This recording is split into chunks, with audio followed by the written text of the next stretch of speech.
Good afternoon. We can go ahead and get started today. This is the webinar, Math Through Storytelling, Engaging Interactive Lessons for Elementary Age Learners. This afternoon, we'll be learning some lively, fun methods for math instruction in grades K through 5 from our presenter today, Gigi. She is the author of the new book, Teaching Math Through Storytelling, How to Design Engaging Lessons for the Elementary Classroom, which is publishing in just a couple weeks from Teachers College Press. On behalf of Teachers College Press, my name is Emily. I want to thank you all for being here today. I'll just go over a couple of details before I turn it over to Gigi for our presentation this afternoon. There are, as we all know, many issues facing math educators today, and among them, making math accessible to young learners is especially important and a special challenge.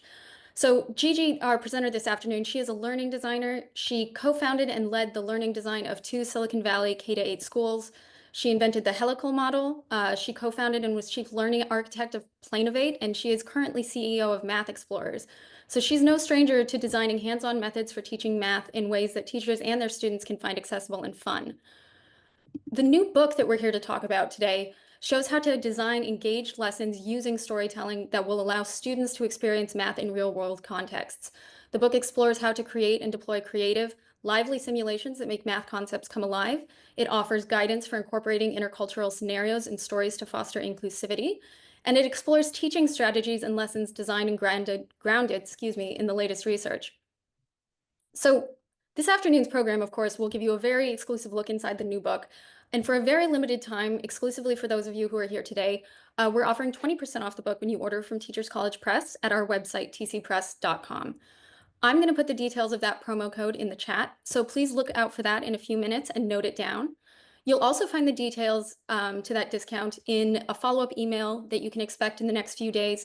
It's an exclusive discount, only valid for about a week, and you won't find it on our website, just here and in the follow-up email. So make sure to note it down. Please take advantage of that. It's a great resource. The book is perfect for elementary school teachers, math instructional coaches, administrators, parents, teacher educators, anyone who wishes to make math more accessible to young people. And if you're an administrator, if you're a school leader, if you represent a district or otherwise interested in a bulk purchase for teacher professional learning, get in touch. We'd be delighted to tell you more about what we can do for you, and what the book can do for teachers and students. So if you have questions today during our presentation, we will reserve some time at the end of the hour for a Q&A. So please put those questions in the chat as you have them, and we'll do our best to get to them at the end of the hour. I'll be monitoring the chat throughout, so drop your questions as you think of them, and time permitting, we'll return to those a little later. I mentioned a few moments ago that we're going to be sending a follow-up email where you'll find the promo code. In that same email, you'll also get access to the recording of today's presentation. That is yours to keep and reference as long as you find it useful. Feel free to share it with any colleagues who you think would be interested in this afternoon's topic. These webinars are free resources that we offer to the community, and there's a lot more where that came from. This webinar, for example, is part of a series Teachers College Press is hosting for math educators. You can read all about it and access the recordings of our prior events at our website. We're going to be launching a free quarterly newsletter for the math education community as well. Overall, we have at Teachers College Press a lot of practical research-based materials for math instruction at all levels, K-12, as well as materials for early childhood education, resources for playful learning, curriculum design, all things teacher and teacher education. So please check us out, get in touch, tell us what resources you want to see. All of this and more you can find at our website, tcpress.com. Well, that's my time. So without further ado, I'll hand it over to Gigi. Hello, everyone. I am Gigi Carunungan, and I'm very excited to be here with you. Thank you for joining the webinar, and I can't wait to start talking about the book. And I hope that this will help you in your work in teaching math and in transforming the way children experience math in their early life. Okay, so here we go. Let me share my presentation. All right. So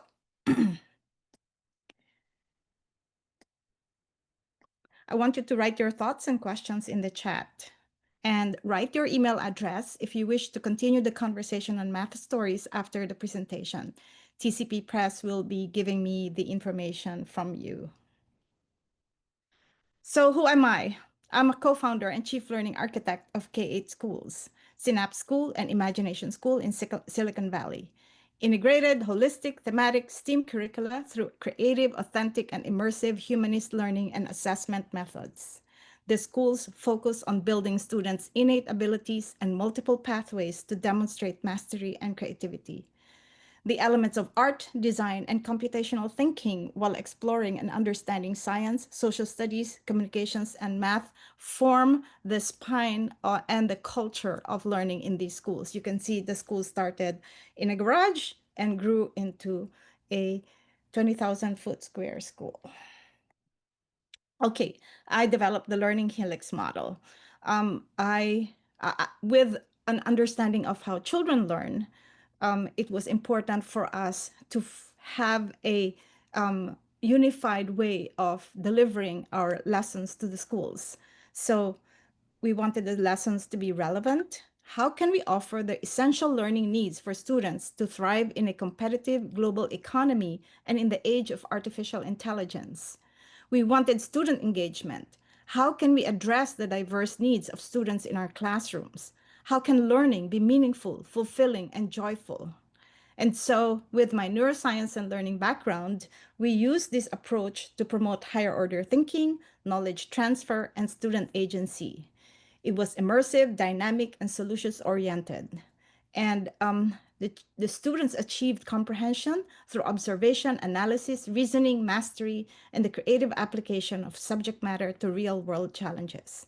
So if you look at the learning helix model, on one side would be the students, on the other side, and the curriculum, and these two strands weave together to form the experience of learning in the schools.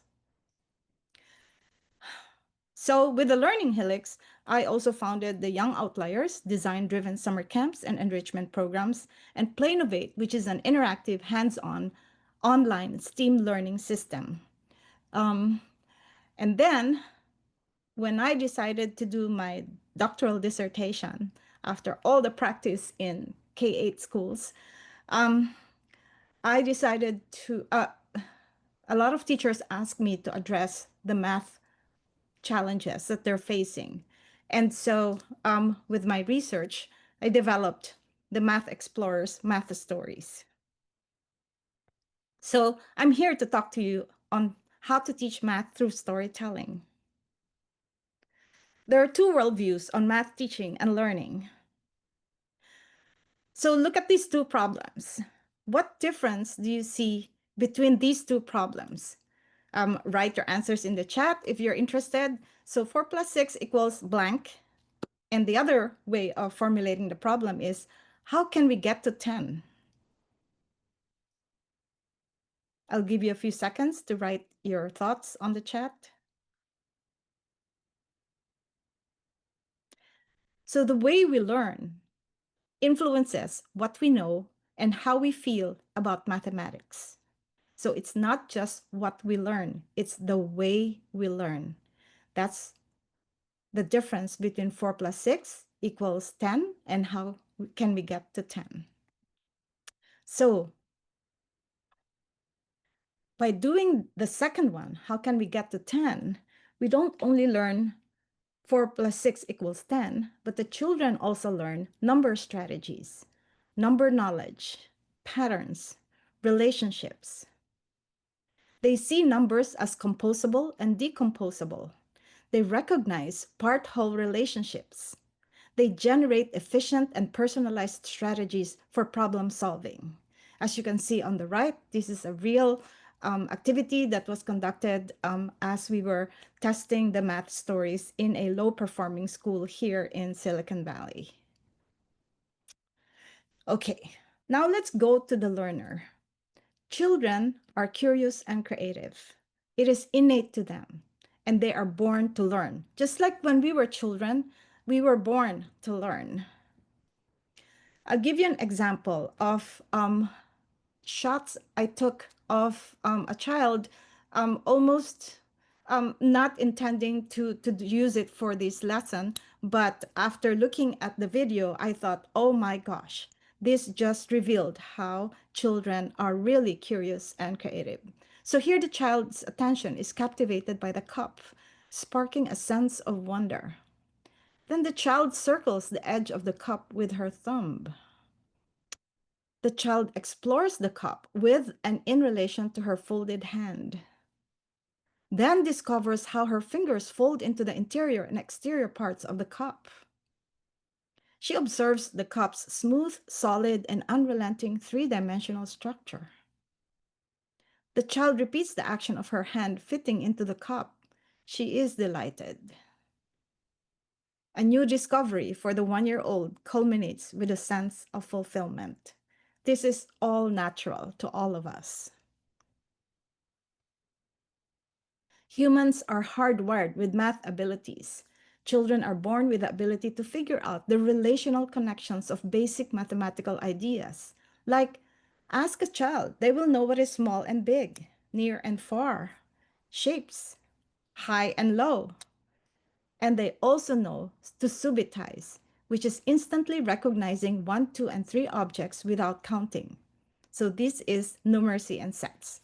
So what happens to natural math abilities when children go to school? Why is math anxiety so prevalent in the United States and in the world?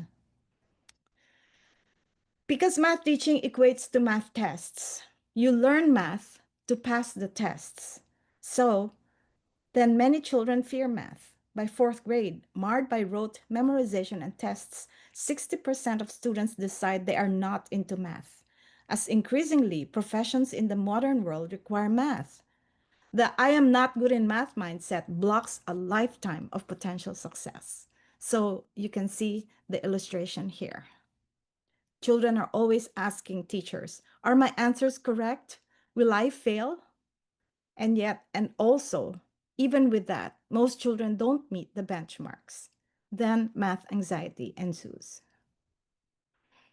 So, our goal in this book is to show you how children can meet grade level proficiency expectations, such as conceptual understanding, procedural fluency, strategic competence, adaptive reasoning, and productive disposition. And it seems really so much and so demanding and so stressful for teachers to even look at these standards. But we're going to show you through the book how they can do this by introducing the science and magic of math storytelling. So, when I was a principal in the schools that I started, I noticed that when students are listening to a story, their eyes are glued to the pages of a picture book, intently listening to the teacher's voice. They instinctively empathize with the story characters. Stories have the power to capture attention. They tap into children's curiosity. Young minds wonder about what happens next. It is as if they too are part of the story.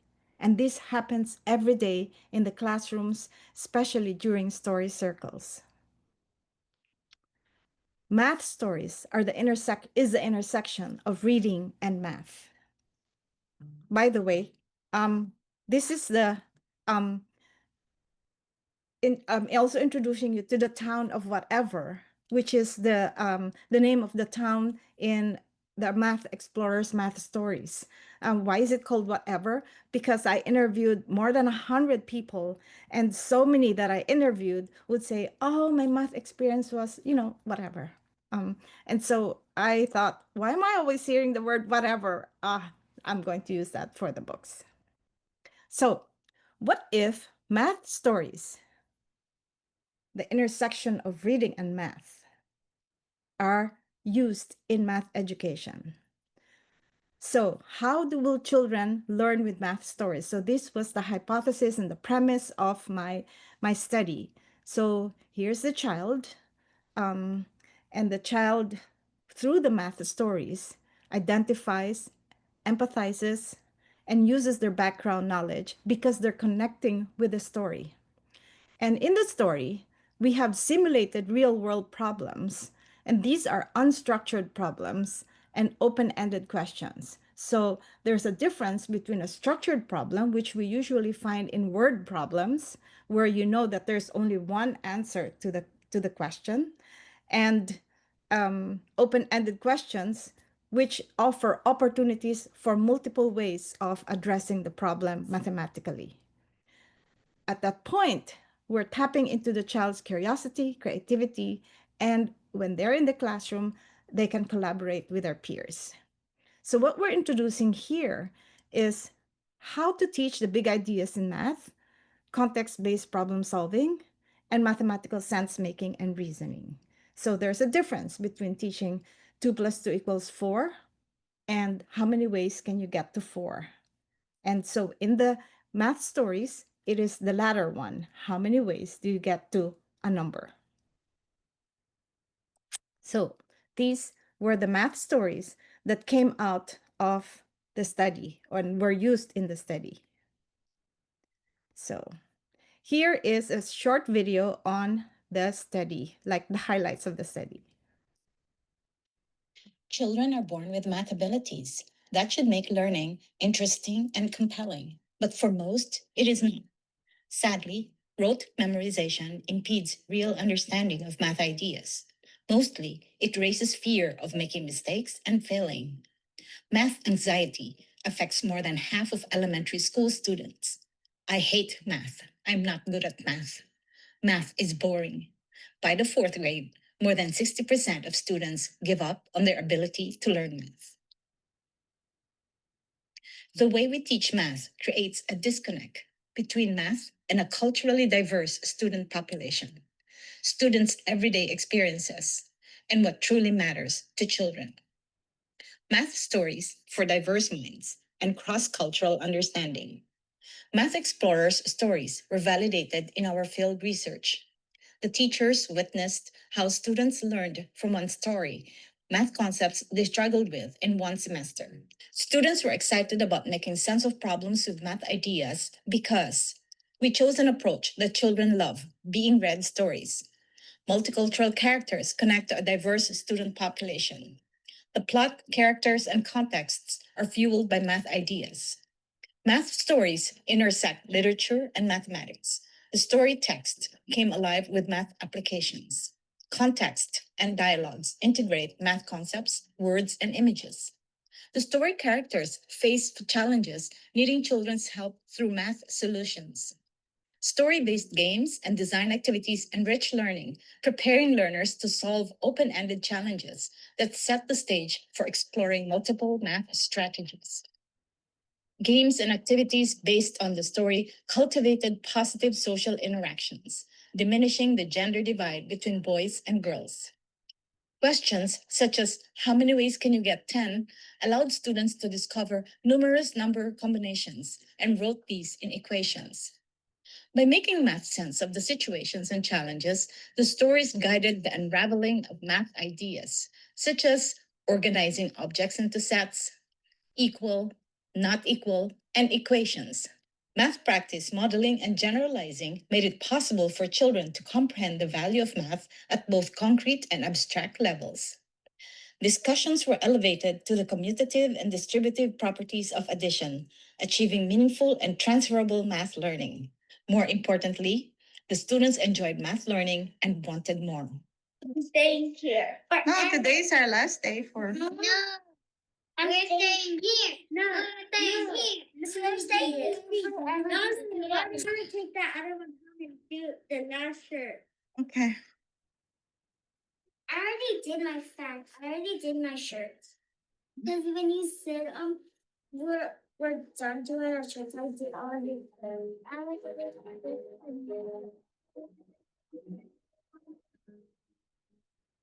Okay. So, stories give purpose to math ideas and processes. The story elements make math ideas comprehensible. At the same time, we're achieving dual learning goals with language rich math applications. We make mathematical sense and problem solve like mathematicians. So children are actually able to think mathematically with stories. Math is in the story. Math is in the images. Math is helping the characters. Children are the young mathematicians. So, what's in this book?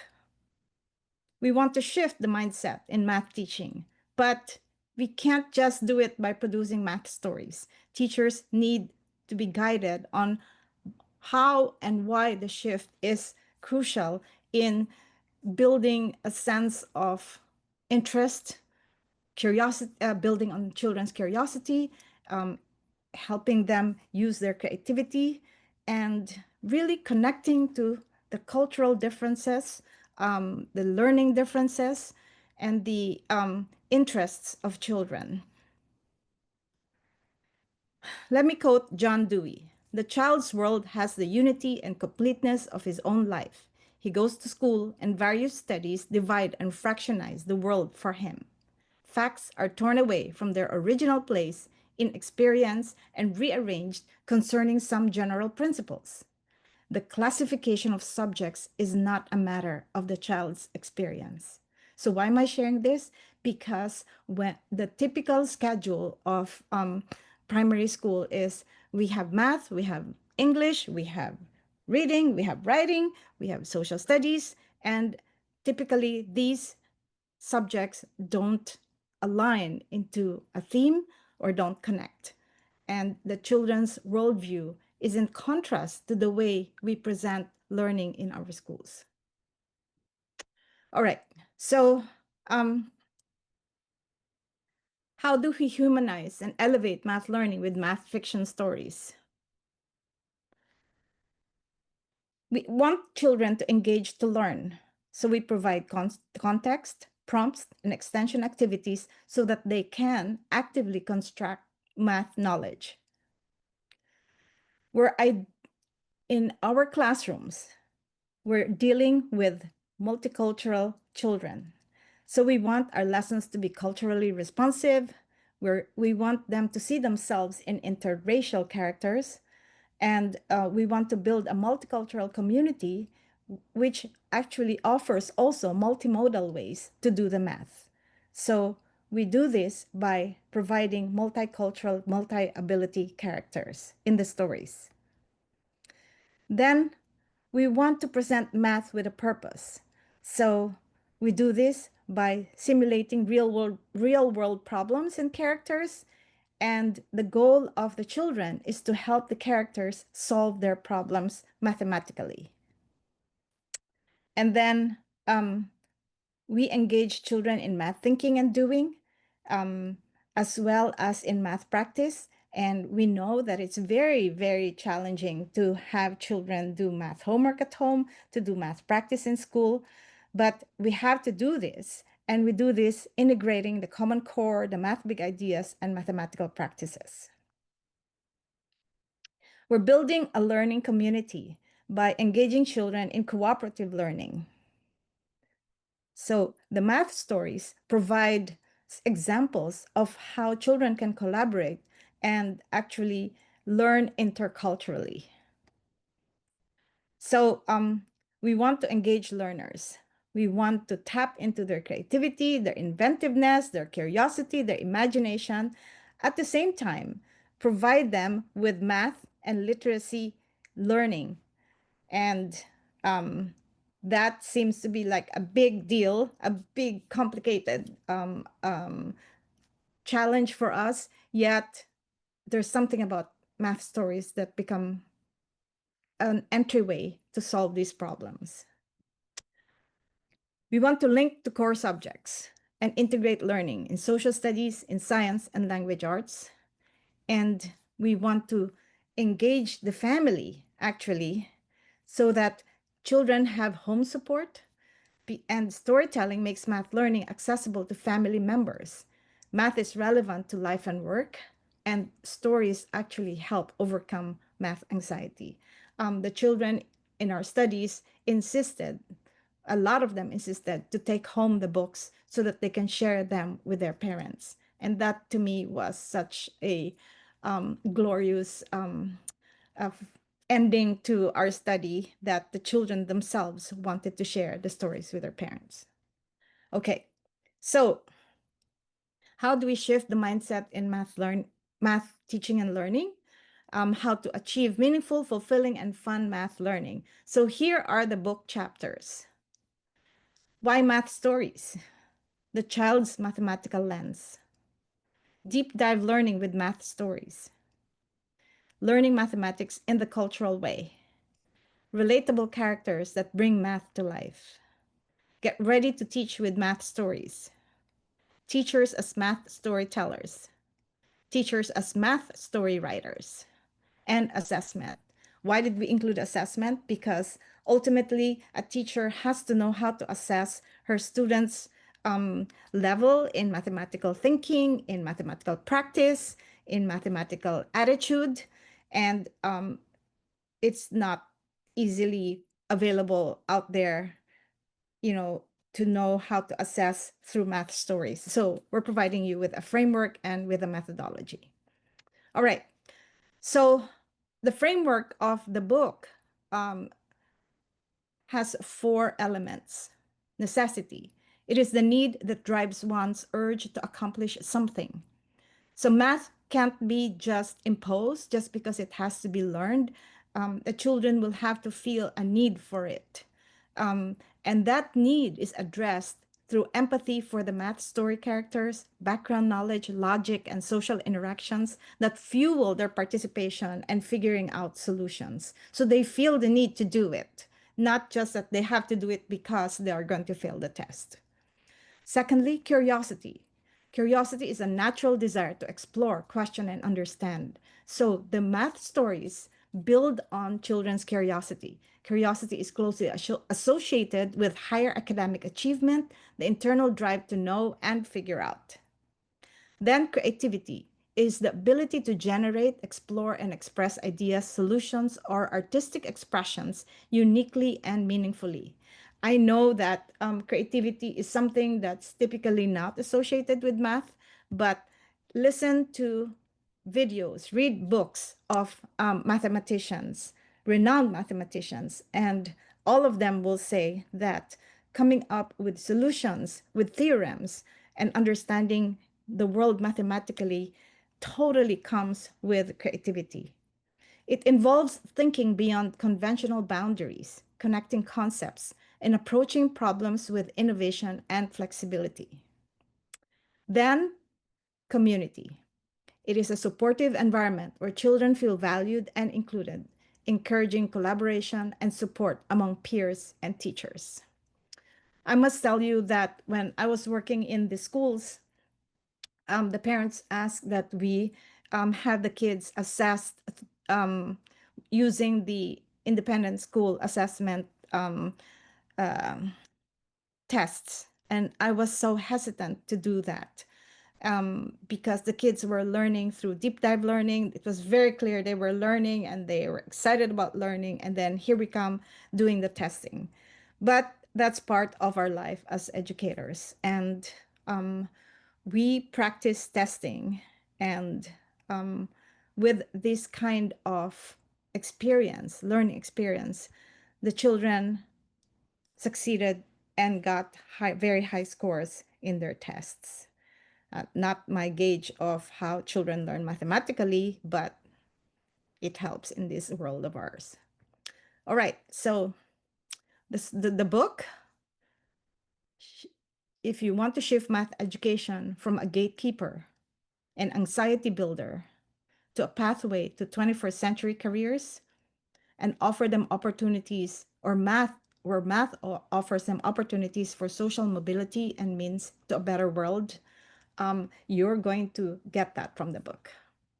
Learning math ideas in context and loving math learning are invaluable investments in a child's sense of math, self-confidence, and sense of self. It is everything that the child is all about, and math can totally hinder this sense of agency and sense of loving learning. So, buy the books. Anymore. I'm here now to answer your questions.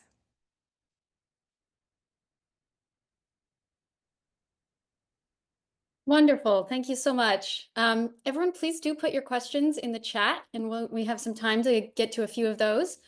While we're waiting for those to come in, we did receive some questions from some of our attendees ahead of time. So we can go ahead and get started with a couple of those. I loved the video you showed with the students saying we are staying here forever, and ahead of time, we received just so many questions about student engagement and teachers who are struggling with getting their students engaged.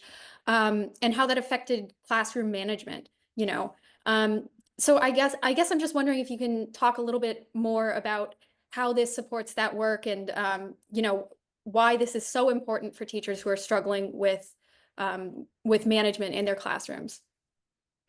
That's a very good question. And that's a real problem because you end up managing the children maybe 80% of the time, and then 20% of the time they actually learn math, which is kind of a waste of time. And when that happens, we have to ask ourselves, what am I doing wrong? Why are the students not connecting?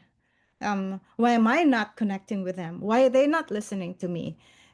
Instead of blaming the students and their parents and their background, because that's what I typically read in the research materials that I've gone through. So, note when you read stories to the children, they stop and listen. That's usually the case. And when they stop and listen, you got them. And then the math problems are not really math problems for the sake of math problems. You actually value the students or give value to the students because they have to save the character. So they're doing math because they have a purpose. The character needs their help. Mhm. And of course, here comes the question, is this explicit or implicit? So there's a big discussion and differences in the views of how math should be taught. Should it be explicit, like you teach 1 plus 1 equals 2? You can't say, how many ways can you get to 2? So you don't just do one or the other, you do both. And so you prepare children so that they can succeed in every step of the way. Once the children fail, and recognize that they're unable to meet the expectations of the lesson, you're going to lose them. Once the children were able to meet the expectations of the lesson, and they and then you continue to repeat the same questions with the children, you lose them. So you have both kinds of children reacting to the lesson. And here you are, one teacher, one lesson. What do? Right? Do you have to create 10 lessons? I don't think so. I think what math stories do is you can elevate the learning and you can connect it to every child because it's emotional, it's character driven, and as humans, we have narrative brains. Hmm. Yeah. Yeah, absolutely. We received a question from Julie in the chat. She says, I love this idea of storytelling. Is it possible to also purchase the STEM kits from Plainnovate? Can you speak to that? What are The those? STEM kits are, email me about that because that's a whole different organization that I worked with. But yes. Great. Um, another thing we receive a lot of questions about is like what I'm a teacher and I need help with this like tomorrow. You know, how would you recommend for teachers to kind of begin incorporating this sort of thing into their curriculum when they feel like they need solutions right away and don't have time to learn or understand a whole new methodology? It seems like this is well suited to that, but can you speak about it a little bit? Yes. In fact, there are many studies out there that say that professional development for teachers mostly don't work. Mm. So the teachers attend professional development, get their certificates, and but when it comes to transforming their classroom teaching, it doesn't happen. So with math stories, you just read the story and the math explorer stories are designed so that you just read the story. And in the book, we have a chapter on math storytelling, and everybody already tells a story. So you don't Mm. have to study and really ask yourself, how will this method help, etc. I understand how difficult the change was from the traditional way of teaching math to the common core way. They call it the common core way. So I'm just going to use that terminology. But it's really more engaging the children in understanding numeracy, in understanding the different big math ideas. And so it was cognitive math instead of just mechanical math memorization. That was a big and it continues to be a big challenge for teachers. In fact, most teachers still teach in a traditional way. It's very hard to teach something that you didn't learn when you were a child, especially when you have 20 kids jumping around the classroom. But once you read the story, and it was also the what happened to our study, several studies, is as soon as the stories were read, children just calmed down and listened to the story and wanted to know what was going to happen next. Yeah. Wow. I can see your enthusiasm as you're talking about this. And we received a question from someone in our audience who's a coach and was one looking for strategies in their coaching to stir math passion in educators. Do you find that this approach does that for the other teachers you've worked with? Yes, because most of um, primary school teachers who have multiple uh, who have the multiple credential are teaching the lower grades because they don't like math, Hmm. and that's just the reality of it. It's not their fault they don't like math. It's because they were not given the opportunity to like math and to enjoy math. Enjoyment in math doesn't seem to be something that we, or enjoyment doesn't seem something we correlate with math, and yet mathematicians ha, experience a sense of joy when solving these very complicated math problems, right? So, Mhm. but we can teach and promote joy in math learning through stories because the children related to the characters and what happened. And uh, in the book, we also offer teachers the opportunity to create their own stories, their own math stories, because there's so many stories out there that we can use for math applications. So in one of the chapters, we guide you to write a math story based on, for example, Red Riding Hood. Hmm. How can you make Red Riding Hood into a math story? Yeah, Remember, she had to travel from her house to her grandmother. That's already right. a math issue, right? Um, so, oh, and there was a time between her travel from her house to her grandmother's house. That is a Hmm. math issue. So, we guide you, and I think it will be so easy for teachers to teach math through stories. Yeah. Yeah, yeah, I see that, how you can apply it to stories they already know and stories they might be teaching the children anyway. Um, we received another question. What are some effective ways to support students who struggle with abstract mathematical concepts and lose motivation? We've talked a lot already about student engagement, but I thought this was what stuck out to me about this question is kind of the abstract mathematical concept. This book, of course, is for K to 5, but do you find that have you worked with this approach with secondary students, or do you find that there are certain concepts in math that are better suited to this? Is that feedback you ever receive from teachers that the abstract mathematical concepts are a little more complicated and a little more difficult to teach?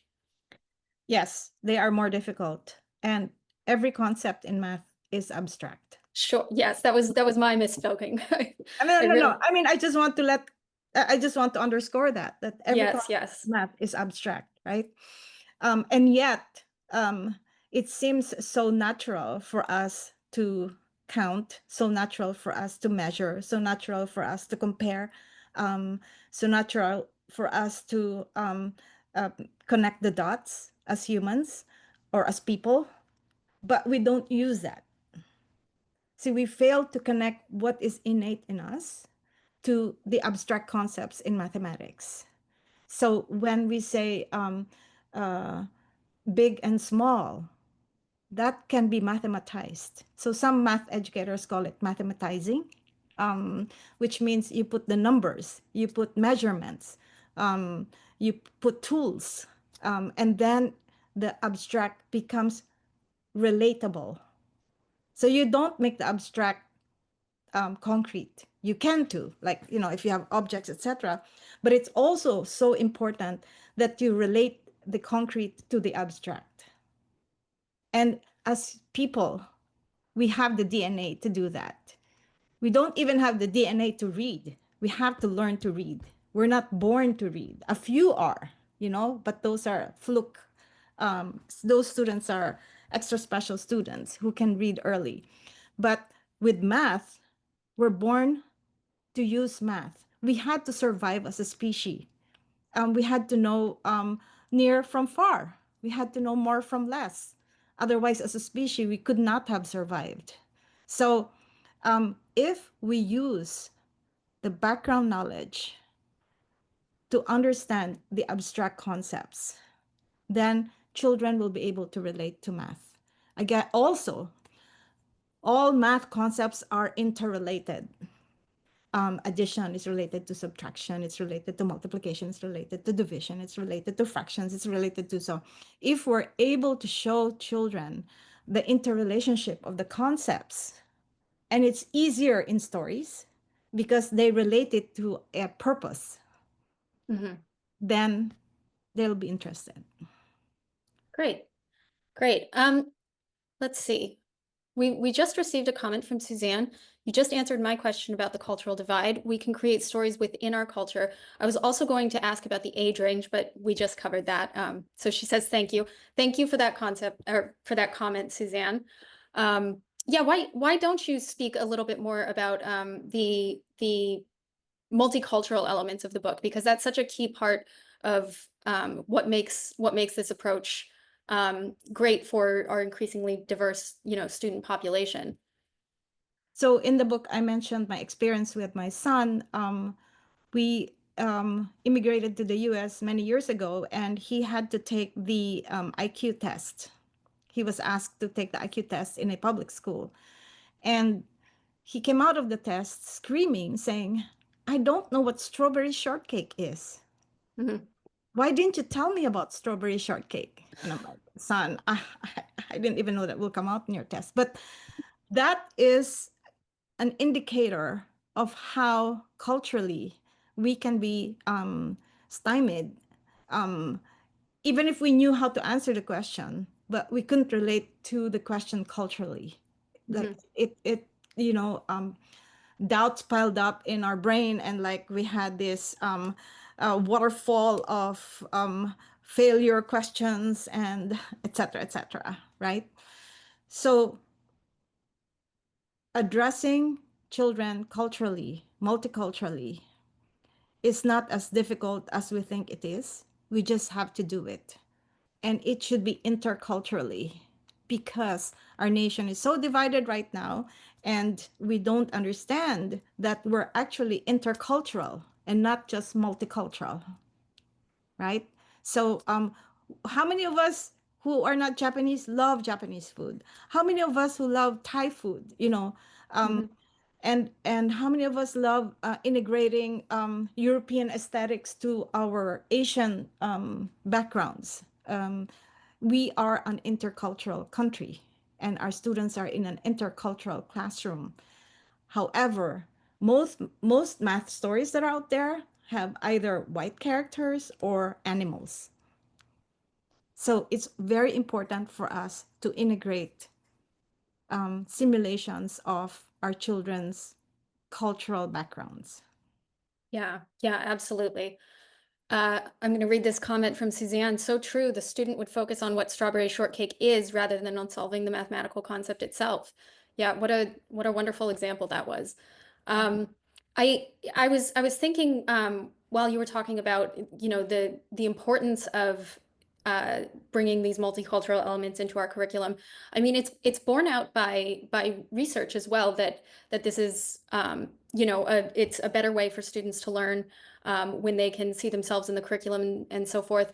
Can you talk a little bit about the research, whether in multiculturalism or the math concepts that kind of bear out the instructional practices in this book? Some of the things you looked into as you were creating the methodology. Yes. So first of all, in our study, I was forewarned before I did the study. I was forewarned by my dissertation committee that it's okay if it fails, right? And I'm like, what are you talking about? Uh, that doesn't give me a lot of confidence. And so my goal was not to fail. Okay, my goal was to connect with the children and get them excited about learning mathematically. So the result was the opposite. You could see in the video how excited they are about math. And also, well, I guess I don't know if it was mentioned in the video, the children learned in one story what they struggled with in one semester. Wow. So yeah, I was really impressed. I thought that okay, if I get the kids excited, if I get the kids doing the activities, I'd be very happy. Then I achieved my goal. But it went further than my goal, and this was the feedback I got from the teachers. Yeah. So why is that so? Because um, our emotions drive our interest in learning. And if math already feels like only intelligent people or smart people can do math, I mean, that's kind of how people think about math, um, then our emotions tell us, no, you can't do it. But if our emotions connect with the story, then the children actually engage in doing more than what we ask them to do. And I'm completing the entire documentary of the study, where you actually see the theories vis-a-vis the actual responses of the children. So I will have that available soon online as well. Yeah. Great. Great. We really look forward to that. We have just a couple minutes left, so if anyone else has a question, please do put that in the chat. In the meantime, I have one more. How have you found has it been easy or difficult for you to get buy-in from leaders, say, in educational settings to support this kind of work? Or what is it important for leaders and parents and kind of other stakeholders to do to support teachers who want to teach math in this way? Yeah. One, we want the families to support our children's math learning. We know the problems with children when they have to do math homework at home. They are forced to do it, and it causes a lot of stress in the families. But it doesn't cause them stress to read a story. So let's encourage math story reading among families. And the math stories cannot be boring, cannot be, not interesting. The math stories have to have a novel, value in them. The topics should really connect with children's interests or expand children's interests. We cannot undermine curiosity and creativity as part of math learning, where children should be given opportunities to figure out not just one correct answer, but multiple solutions and multiple ways to get to the answer. Mhm. Uh, so I think because our system is so ingrained in testing, we're still testing, and we're still testing in ways that are very difficult for children. It doesn't feel like we're interested in them. We're interested in the what results the tests would have. Mhm. So we need to make a shift. We need to be interested in the children and in their thinking. And how do we change school districts or to think in this way is a challenge. Yeah. And I think more examples of success with using math stories is very important. Yeah, school districts are all about evidence. They're not about innovation for most of the time. They don't like calculated risks. They feel like the way we teach math now is the proper way because we're taking no risks. This is what we've done before. So this is tried and tested. Sure, it's tried and tested and caused 80% of this population math anxiety, right? They need to see that. Mhm. Well, we received another question from Suzanne. You mentioned the standardized test just a moment ago. How can we convince teachers that this strategy will work given the pressures of preparing children for a high stakes test, time being a factor for so many teachers? When children have a deep understanding of the math concepts, when they're able to practice it, when they're able to transfer the concepts, the only thing that we have to prepare them for taking tests is how to take a test. So we did that, and the second grader who was so used to our deep dive learning, to really engaging with a topic and inventing new things related to the topic. So we showed them how the test, like a multiple choice test, looks like. And the kid goes, "This is really stupid. Why do they even give these answers as a choice?" So because it doesn't make sense to them. Mhm. So we had to tell them that it's like a game. You have to choose from, and you have to learn how to choose. You have to look at the clues, etc., etc., which doesn't really move math learning forward. Mhm. That's just the situation, which is very sad, because you could engage children in problem solving in a class and all together problem solve. And we provide the assessment methodology and criteria in the book, which will help teachers also determine whether their children will succeed in standardized tests or not.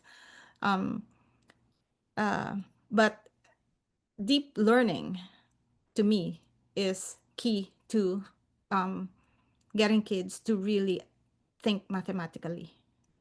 Yeah.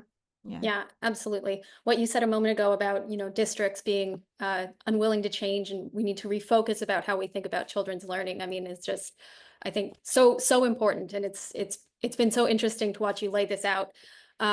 We I'll received give a you one more example. Yes, Sorry. please do. So the idea of equation. As a learner, I was never taught what an equation is. It was just 1 + 1 = 2 and get the right answer. But we never were taught what is an equation, Mm. right? Why does it have the word equal to it in the word equation?